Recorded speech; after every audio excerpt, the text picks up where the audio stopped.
The fluorescent lights buzzed overhead as I lay in my hospital bed, staring at the message on my phone. Sorry, sis. Money's tight, and we can't help with the medical bills. You should have been more careful driving in the rain. Mom and Dad agree. You are on your own with this one. My sister Olivia, who lived in our parents' fully paid guest house and drove a Mercedes they'd gifted her for Christmas, was telling me I was on my own. The same sister whose college tuition I'd helped pay when our parents' investments took a hit in 2008. I closed my eyes, trying to block out the constant beeping of monitors and the throbbing pain in my legs. The doctors said I was lucky. The truck that hit me could have killed me. Instead, I was looking at months of rehabilitation and medical bills that would drain every penny I'd saved. Miss Porter? A nurse poked her head in. Your physical therapy session starts in 10 minutes. Do you have someone coming to help you get there? I shook my head, fighting back tears. My family lived less than 20 minutes away, but they hadn't visited once in the 2 weeks since the accident. The nurse's face softened with sympathy. Don't worry, honey. I'll help you. As she helped me into the wheelchair, I thought about the last conversation I'd had with my parents. It was at Olivia's 32nd birthday party, held at their sprawling Victorian house that had been in our family for generations. They'd been bragging about Olivia's new job at a prestigious law firm, a position she'd gotten through Dad's golf club connections. Catherine, Mom had said, sipping her champagne, when are you going to get a real career? This financial consulting business of yours, it's not very stable, is it? If only they knew that my unstable consulting business had helped me build a substantial investment portfolio. I'd kept my success quiet, remembering how they'd ridiculed my decision to strike out on my own, rather than join Dad's firm. The physical therapy session was grueling. Every movement sent shots of pain through my damaged legs, but I gritted my teeth and pushed through. The therapist, Mike, was encouraging but realistic. You're doing great, Catherine, but recovery will take time. And it's important to have a support system. I have enough savings. I cut him off. I'll hire whatever help I need. Back in my room, I opened my laptop, determined to at least review some client files. A news alert caught my eye. Morton Financial, my parents' primary investment firm, was facing a liquidity crisis. Their stock had plummeted 60% in a week. I dug deeper, my analyst instincts kicking in. Morton had made risky bets on the real estate market, leveraging their clients' portfolios to buy up distressed properties. Now those investments were imploding. My phone buzzed. A text from Olivia. Only did you see the news about Morton? Mom and Dad are freaking out. They might have to sell the house. I set the phone down without responding. The Victorian house had been our grandfather's pride and joy. He'd built the family's wealth from nothing, but always warned us about the dangers of entitlement. Money shouldn't change who you are, he used to say. It just reveals it. How right he'd been. Another message popped up, this time from my best friend and fellow analyst. David, check your email. Found something interesting about Morton's debt structure. I opened his email and started reading. My eyes widened as I absorbed the implications. Morton's mortgage division had been bundling their loans and selling them to private equity firms at a discount. Among their portfolio was my family's house, the mortgage they'd taken out to fund Olivia's law school, and their lavish lifestyle. A plan began forming in my mind. I might be stuck in this hospital bed, but my brain worked just fine, and I knew exactly how to use that Morton financial crisis to my advantage. David, I typed, remember that investment fund we discussed starting? I think it's time. and I know exactly what assets we should acquire first. I looked out my hospital window at the setting sun, a grim smile playing on my lips. My family thought I was helpless, a burden they could discard. They had no idea that while I lay here, allegedly broken and abandoned, I was about to become their worst nightmare. My fingers moved swiftly over the keyboard as I outlined my strategy to David. Morton would be desperate to offload their toxic assets. With the right structure and timing, we could acquire their entire mortgage portfolio for pennies on the dollar, including the mortgage on my family's precious Victorian. A nurse came in to check my vitals. "Your blood pressure's a bit high," she noted with concern. "Try to rest." "I will," I assured her. "I just need to finish something important." On my screen, David's reply appeared. "You're sure about this? It's aggressive." I thought about my sister's dismissive text, my parents' absence, the cold calculation with which they'd abandoned me in my hour of need. "I'm sure," I typed back. Sometimes the best revenge isn't about getting even. It's about taking control. I closed my laptop and leaned back against the hospital pillows, finally feeling something other than pain and betrayal. I felt powerful. The next morning, I had David bring me every document he could find on Morton Financial's assets. Between physical therapy sessions and doctor's visits, I pored over financial statements, loan documents, and market analyses. Morton's desperation was evident in the numbers. They needed to raise capital fast, and they were willing to sell their loan portfolios at steep discounts to do it. I called in every favor, contacted every industry connection I'd made over the years. My hospital room became my war room, with David acting as my eyes and ears in the financial world. Morton's starting to approach potential buyers. He reported during one of his daily visits. "They're trying to keep it quiet, but word's getting out." I nodded, scrolling through the latest projections on my laptop. "Have our LLC ready. Everything needs to be in place when they start accepting bids." "Catherine," David hesitated, "your family, they still haven't visited?" "No," I said shortly, "and soon they'll wish they had." My phone lit up with another text from Olivia. "Dad's talking about declaring bankruptcy. This is a nightmare." I left it unanswered, just like all her previous messages. Instead, I focused on the document David had brought me, a preliminary term sheet for Morton's distressed asset sale. The pieces were falling into place. While my family worried about losing their precious house, I was preparing to become their anonymous creditor.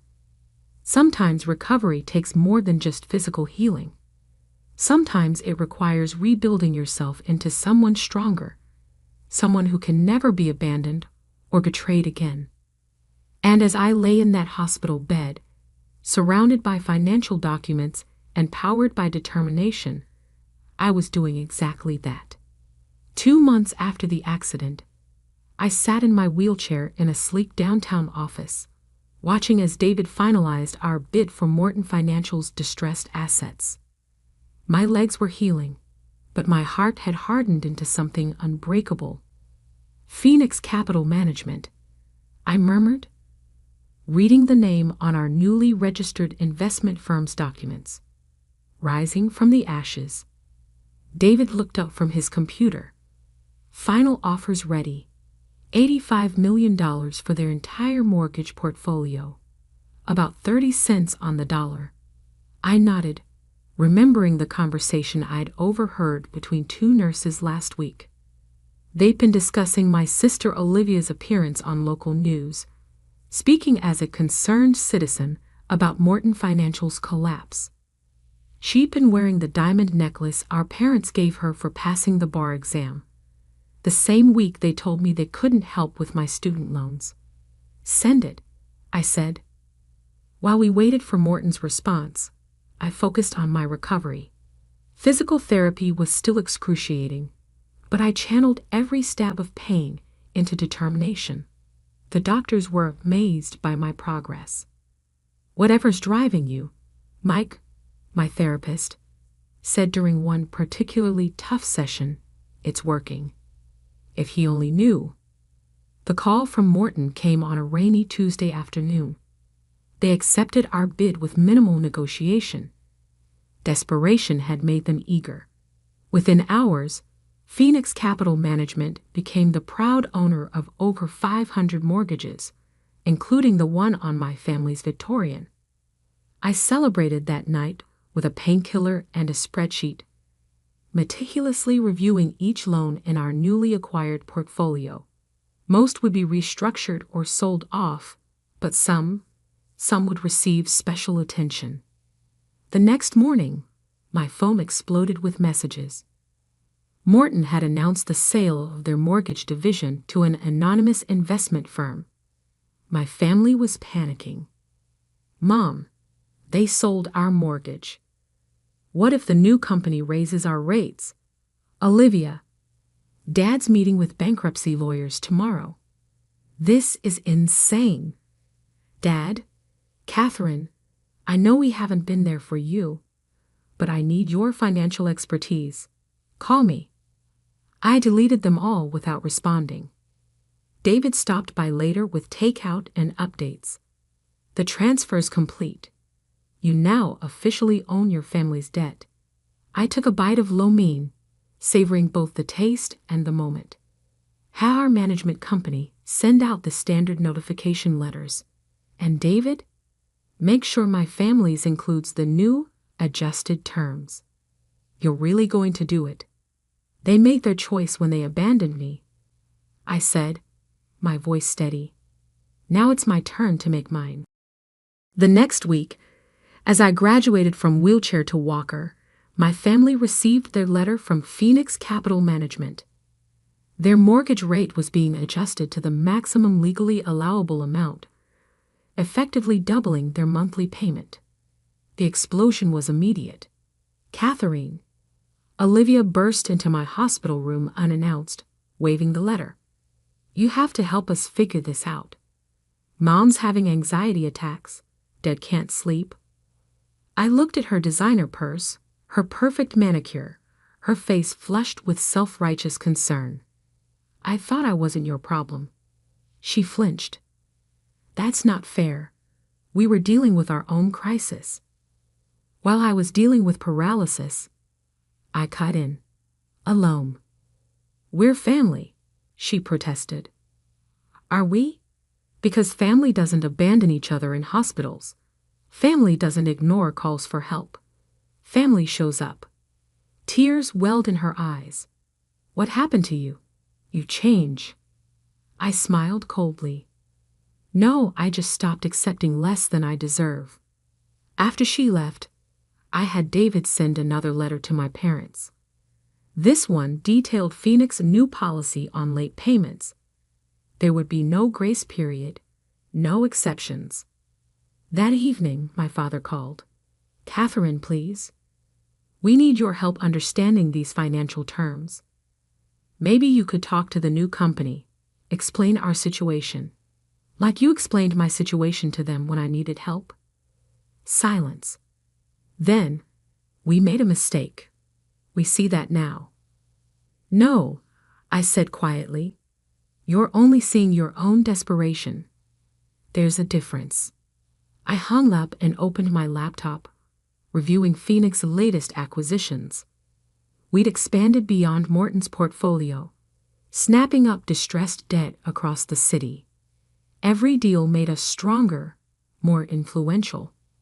The physical therapist had me practicing with a cane now. Each step was a victory, a reminder that I wasn't the helpless victim my family had abandoned. "Your recovery is remarkable," Dr. Chin said during my checkup. "Most patients take much longer to reach this stage." I didn't tell her that rage could be as powerful a motivator as physical therapy. The next day, David brought more news. My parents had tried to refinance their mortgage, approaching every bank in town. They were denied, he reported. Their credits shot from the Morton collapse. I nodded, unsurprised. And the house? They've listed it for sale. No takers yet. The Victorian had been in our family for 3 generations. My grandfather had bought it with his first real estate profits, turning it from a rundown property into a symbol of success. Now it would become a symbol of something else, the price of betrayal. My phone buzzed, with a text from Mom. We're having a family meeting tonight about the house. Please come. We need you. I stared at the message, remembering all the unanswered calls I'd made from my hospital bed. All the nights I'd laid awake, fighting pain and loneliness, while they lived their lives as if I didn't exist. Can't make it, I texted back. I have a meeting with my investment advisors. Let them wonder about that. Let them speculate about my finances while their own crumbled. Because soon they would learn just how expensive abandonment could be. That night, I sat in my apartment. I checked out of the hospital last week, looking at old family photos. Happy faces smiled back at me, preserving moments when I'd believed in unconditional love and family loyalty. You were right, Grandpa, I whispered to his image. Money doesn't change people, it reveals them. My laptop chimed with an email notification. David had sent the latest report on Phoenix Holdings. Our company had grown exponentially, attracting attention from major players in the finance world. But I wasn't interested in their attention. I was focused on one particular asset, a Victorian house that would soon teach my family the true meaning of consequences. 3 months after Phoenix Capital acquired my family's mortgage, I stood without assistance in my office on the 40th floor of downtown's most prestigious building, looking out at the city below. My cane rested against the desk, rarely needed now, except on particularly tiring days. My phone buzzed, a text from David. They're here. I smoothed my designer suit, a small smile playing on my lips. Send them up. Minutes later, my family walked into my office. Their shocked expressions as they took in the luxurious space, the stunning view, and my position behind the massive desk were almost worth every painful step of my recovery. Catherine? Mom's voice wavered. This is your office. Welcome to Phoenix Capital Management, I said calmly. Please, sit down. They sank into the leather chairs facing my desk. Dad looked older than I remembered, his face lined with worry. Olivia had lost her polished shine, her designer clothes replaced by something more modest. Mom's hands trembled as she clutched her purse. You work here? Olivia asked, her eyes darting around the office. As what? Not exactly. I pressed a button on my desk, and the wall behind me lit up with the Phoenix Capital logo. I own it. The silence that followed was deafening. That's impossible, Dad finally managed. Phoenix Capital is the company that bought our mortgage. They're worth hundreds of millions. The latest valuation puts us at just over $1 billion. I kept my voice professionally detached. Would you like to see the paperwork? Mom started crying. Not the elegant tears she shed at charity galas, but ugly, racking sobs. All this time, while we were drowning in debt. You were successful? I finished for her. Yes. No thanks to any of you. Why didn't you tell us? Olivia demanded. Why did you let us suffer? I leaned forward, my hands flat on the desk. Let you suffer? Like you let me suffer in that hospital, alone in pain, wondering why my family hadn't bothered to visit. We were dealing with our own crisis, Dad protested weakly. No, I cut him off. You were dealing with the consequences of your own choices. The risky investments, the lavish spending, the constant need to maintain appearances. And when I needed you most, you decided I wasn't worth the inconvenience. I pulled out a folder and laid 3 documents on the desk. Option 1. I foreclose on the house immediately. You have 30 days to vacate. Dad's face went pale. Option 2. You keep the house, but with the current terms. Double payments, no grace period, no exceptions. Mom's sobs grew louder. Option 3. I slid the final document forward. You sign the house over to me. I let you stay as tenants, with reasonable rent, but you acknowledge that you've lost any claim to our grandfather's legacy. You're enjoying this, Olivia accused, her voice bitter. You're punishing us. No, I said quietly. I'm teaching you what it feels like to be abandoned by family. I stood up, walking to the window without my cane. You know what got me through those weeks in the hospital? Not the pain medication, not the physical therapy. It was understanding that I had to become someone who could never be hurt like that again. Catherine, please. Mom whispered. We're sorry. We were wrong. Sorry because you mean it, or sorry because I hold your fate in my hands? No one answered. I turned back to face them. You have 24 hours to decide. Choose wisely. After they left, David came in. You okay? I nodded, watching their car pull away 40 stories below. Have the papers ready for whatever they choose. And if they go public, try to challenge your ownership? Then I released the documents showing how they mismanaged Grandpa's trust, how they used Olivia's law school as an excuse to mortgage a fully paid house, how they chose luxury over family. The next day, exactly 23 hours later, they returned with the signed option 3 documents. No one spoke as I reviewed the paperwork, my signature joining theirs in crisp black ink. The rental agreement will arrive tomorrow, I said, closing the folder. I suggest you read it carefully. Is this it? Olivia asked, her voice small. Are we just done as a family? I met her eyes, seeing for the first time how much the past months had changed her. The entitlement was gone, replaced by something that looked almost like understanding. Family, I said softly, isn't about shared DNA or shared property. It's about being there when it matters most. You taught me that. And there's no going back. Mom's question carried all the weight of her regret. I thought about the lonely hospital nights, the unanswered calls, the casual cruelty of their abandonment. Then I thought about Grandpa's words about money revealing true character. Going back? No, but forward. That depends on you. They left quietly, the victory I'd imagined feeling more hollow than I'd expected. But as I watched the sun set over the city, I knew I'd done what was necessary, not for revenge, but for justice.